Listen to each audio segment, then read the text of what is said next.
surprise to many of us because for years we've been used to thinking of communist revolutions only as those which involve the overthrow of governments by force and violence.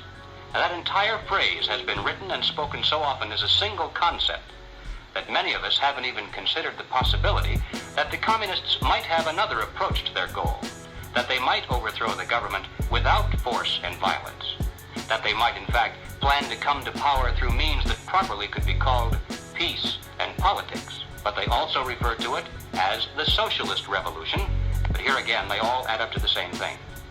In other words, simply stated, we're living in an era of two kinds of revolution, one violent and the other nonviolent. Well, in order to relate this general concept of two kinds of revolution to the specific application here in the United States, it'll be necessary for us to examine rather closely the communist position on what they describe as the Negro question.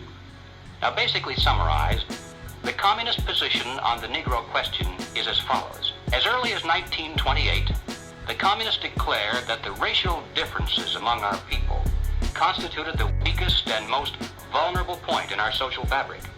By constantly probing and straining at this one spot, they calculated that eventually the cloth could be torn apart and that Americans could be divided, weakened, and perhaps even set against each other in combat. They said in no unmistakable terms that the Negro people, because of their secondary social status and their predominant working class composition, offered greater revolutionary possibilities than any other cross-section of the population.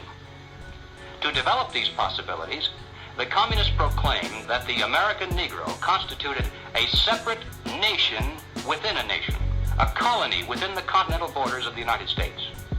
The people of this nation were said to be oppressed and exploited by colonialist, imperialist, racist America. Consequently, the Communist Party called for their liberation, their right to self-determination, to break away from the United States. Nation. What is the solution to all of this? And that's the last The question. solution is very simple.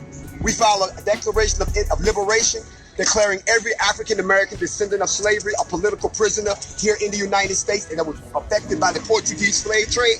And then after that, the United States has a choice. Either A, carve us a piece of land out here, we'll take Texas and let us do our own thing, or don't stop us when we exit us out of here and go somewhere where they will give us our own land to build our own nation. What is your name and what is the... I'm the official